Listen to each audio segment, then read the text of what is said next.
આજે dB fit કરીશું. પાછળ કાંઈ મારા નથી ખાચો એટલે સાઈડમાં ફિટ કરવું પડે, ખીલી ના લાગે એટલા માટે.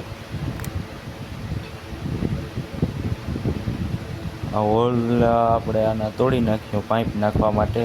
આ કંકરથી આપણે બેહાડી દઈશું.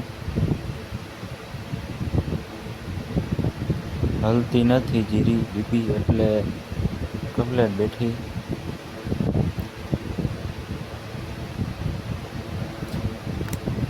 પાઇપ આપણે આ નાખી દીધા છે. આની ઉપર ફોર સીલિંગ આવશે એટલે આપણે પાઇપ ઢકાઈ જશે. ડીબીથી 2 ઇંચ ઉપર આવશે ફોર સીલિંગ એટલે પાઇપ ઢકાઈ જશે. આ આપણે માથે કવર મારી દીધું અને આ ડીબી પરફેક્ટ રીતે જો લીટા બરોબર બેઠી છે. આવી રીતે બેસાડવાની કમ્પ્લેટ.